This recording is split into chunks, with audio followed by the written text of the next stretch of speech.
Olá, gente. Bem-vindo à nossa primeira aula do curso de História para o primeiro ano. E nessa primeira aula nós vamos fazer um estudo, né? História, definição, fontes e a sua escrita. Então nós vamos estudar, fazer uma introdução aos estudos da história, conhecer um pouco sobre essa ciência e quais são suas metodologias, e suas formas de conhecimento, e especialmente qual é o seu objeto de estudo. A gente costuma acreditar, né, que a história estuda o passado. Então, eu vou trazer aqui algumas ideias para a gente tentar desconstruir essa ideia e trazer outras concepções um pouco mais aprofundadas do que é o estudo da história. O termo história foi usado pela primeira vez pelo grego Heródoto, que viveu no século V a.C., em que ele escreveu um livro chamado História, em que ele não narrava o que a gente hoje entende como a história, né, o passado da Grécia ou mesmo de outras nações, de outros povos. Na verdade, ele estava contando uma guerra em que ele vivenciou, a guerra entre a Grécia e a Pérsia, conhecido como as guerras médicas, né? E em grego, o termo história significa investigação.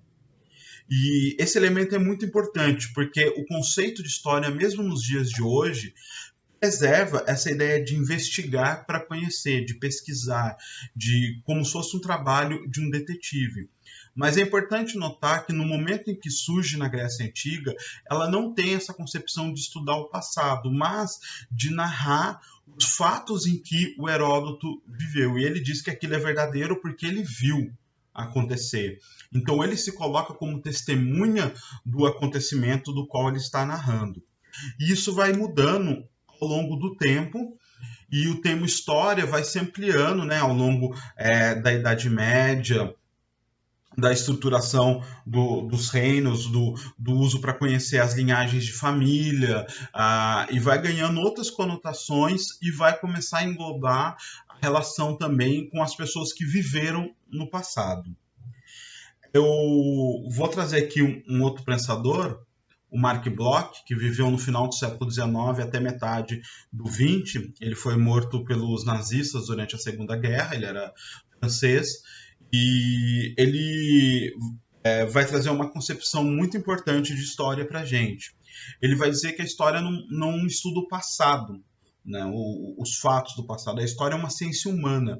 Portanto, ela estuda os humanos, as pessoas, e a sua dinâmica ao longo do tempo. Ou seja, como que as pessoas mudam os seus costumes, as suas práticas, as suas crenças ao longo do tempo. Né? O ser humano, ele não... uma das concepções da história é que o ser humano ele não possui uma essência que se preserva desde o início, do qual seria capaz de descrever esse humano. Muito pelo contrário, a existência humana ela se dá justamente por essa transformação que nos distingue dos nossos antepassados, e quanto mais distante, mais diferente é da gente. No seu livro Apologia à História, Ofício do Historiador, o Mark Bloch vai escrever a seguinte passagem muito bela: o historiador é como o ogro da lenda, onde fareja a carne humana, sabe que ali está a sua caça. Essa fala é muito bonita, né? Que ele coloca o historiador como essa figura, né, de caçadora do humano. Ele está interessado pelo que é humano. É justamente o que é humano. Dentro da dinâmica do tempo, né, dentro dessa mudança do tempo, o historiador está interessado. Então, a gente costuma, né, usar uma expressão que a história serve para conhecer o passado, entender o presente e prever o futuro. Eu proponho para vocês pensar de uma forma mais complexa. É, a, Muito mais do que entender o presente, a história busca lançar novas possibilidades de sentido para o presente. Para isso, ela vai dialogar com pessoas que viveram épocas diferentes e possuíam relações diferentes dentro de suas próprias sociedades. Então, nós vamos estudar pessoas que viveram em outros momentos históricos diferentes do nosso, a entender que o nosso momento histórico, ele também é um momento de possibilidade e de criação. Se ele é um momento de possibilidades e de criação, é impossível prever o futuro, né? Porque ele é indeterminado. A história, ela é escrita a partir de fontes. Então, o que eu vou dizer é explicar um pouco sobre o que são essas fontes para a gente, tá certo? A gente às vezes tem acesso ao estudo da história através do livro didático e dá a impressão que é uma história que sempre teve escrita e sempre teve ali, do qual toda geração vai conhecendo e vai acrescentando um pouco mais. Como se o trabalho dos historiadores fosse apenas acrescentar o que está acontecendo nesse momento. E não é assim, né? Os historiadores costumam dizer que toda história é história do presente. Essa frase bastante enigmática para a gente pode dizer o seguinte, que em cada momento histórico há uma concepção do passado diferente. Toda vez que o ser humano para estudar as pessoas no passado, isso envolve o entendimento que ela própria tem do que são as pessoas, do que é o trabalho humano, do que essa...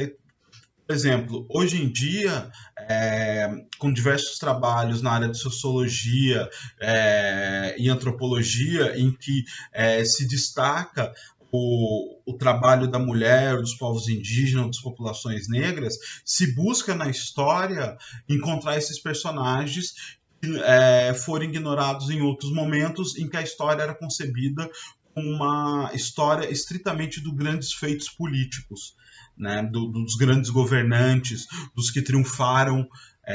Então, a própria noção de história muda, e com isso muda a forma de se fazer história. E muito menos do que procurar uma narrativa herdada, né, que nós já recebemos pronta, os historiadores têm um trabalho de buscar elementos criados por seres humanos do passado, não é qualquer coisa do passado, é alguma coisa que são artefatos criados e produzidos pelos seres humanos, para poder compreender como que esses seres humanos viviam, entendiam o mundo, tinham as suas crenças, suas culturas, suas práticas, e hoje em dia tentar definir o que são fontes é muito complicado, porque vivemos em um momento em que a ideia de fonte é extremamente ampla. Qualquer coisa produzida por pessoas de outra época é usada como fonte. Uma das primeiras fontes a serem usadas são os documentos escritos. Especialmente no século XIX, XVII, eram utilizados quase que exclusivamente documentos antigos escritos. E é por isso que surge a ideia da separação entre história e pré-história. A história surgiria com a escrita, e a pré-história é anterior à escrita. Por quê? Os historiadores naquela época só utilizavam-se de documentos escritos. Então, para eles, antes da escrita não haveria uma possibilidade de história. Note como o uso do documento muda a própria visão que nós temos do passado. Hoje em dia, como se ampliou muito esse tipo de documentação, essa separação entre pré-história e história antiga, né, ou história, ela já não é mais muito usada. Uma outra fonte de documentação são imagens.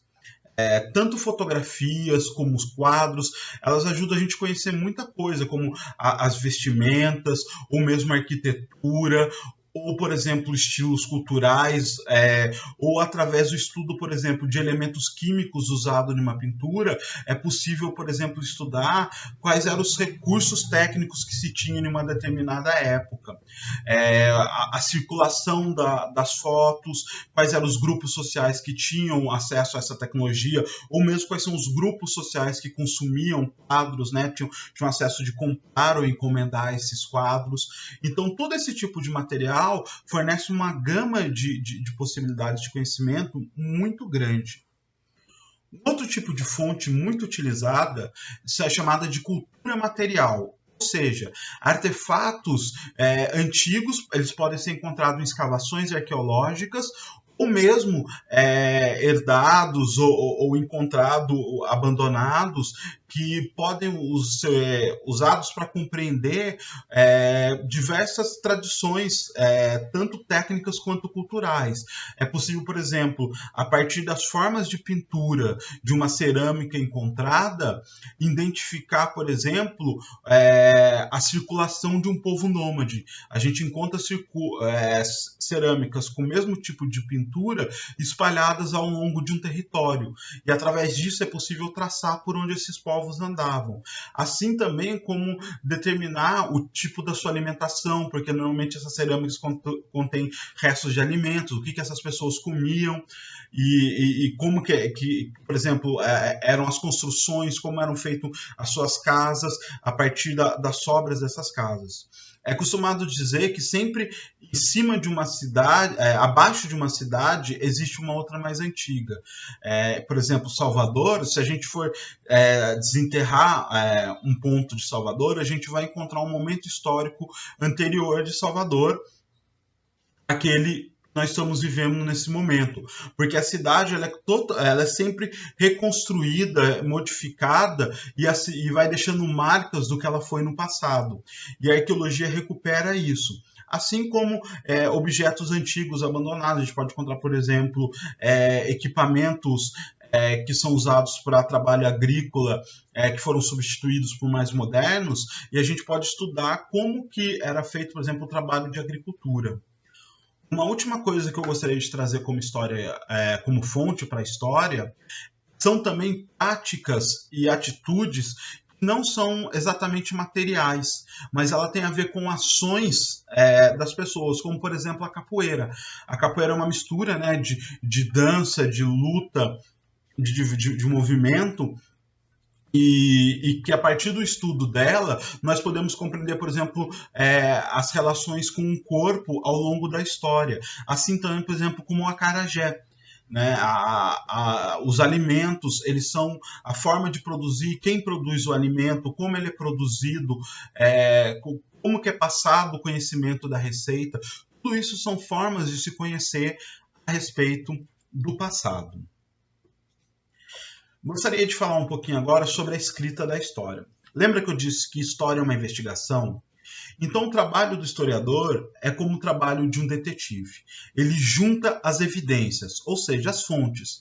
As fontes são como evidências, vamos dizer assim, entre aspas, de um crime. Né? Não necessariamente o historiador está investigando um crime, né? Ele pode estar investigando um acontecimento passado que não necessariamente seja um crime.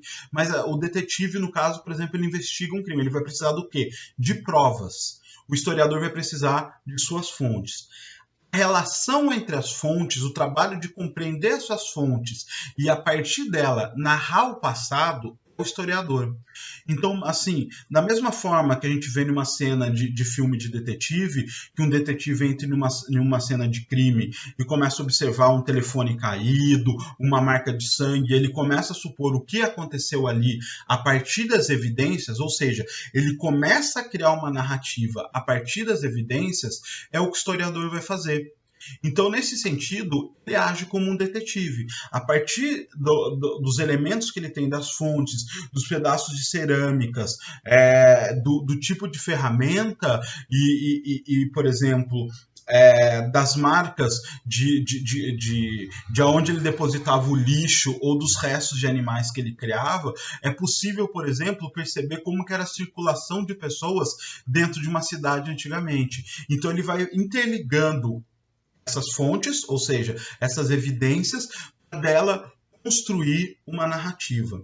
Eu quero deixar vocês agora com um pequeno trecho de um documentário que vai mostrar algumas cenas e vai relacioná-las de modo diferente, para a gente ver como que o trabalho do historiador funciona, que a partir de evidências, de um mesmo grupo de evidências, é possível contar histórias diferentes, certo? Então fiquem agora com trecho do documentário Cartas da Sibéria.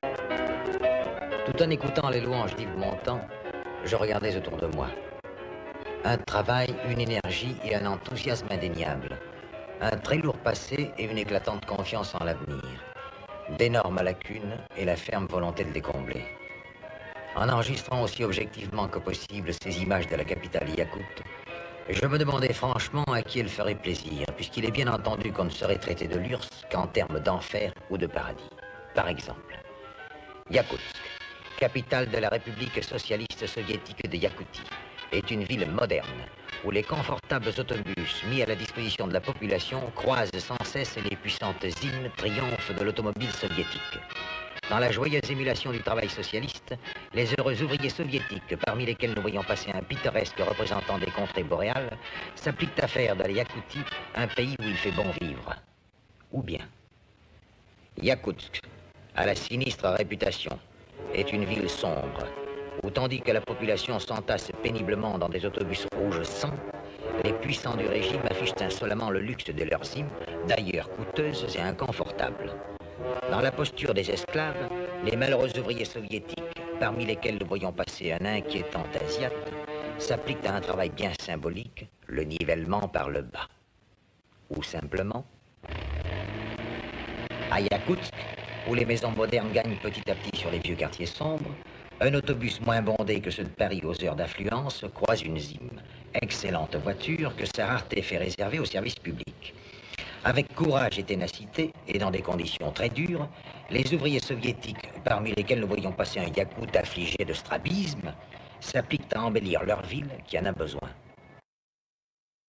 Depois de assistirmos esse pequeno trecho do documentário Cartas da Sibéria, em que o diretor vai mostrar 3 vezes a mesma cena narrada de formas diferentes, é possível a gente ver como que com os mesmos elementos é possível narrar a história de outras maneiras. Então a gente pensa, então a história pode ser qualquer coisa. Não, mas ela pode ser muita coisa. O que vai restringir isso é justamente as fontes.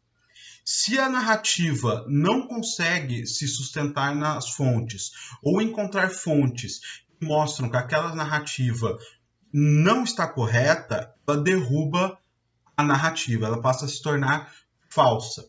Então, os historiadores têm o trabalho de procurar mais documentos, procurar mais fontes para tornar cada vez mais refinado a qualidade do conhecimento histórico, assim como para também provar ou contrariar ideias que temos hoje em dia.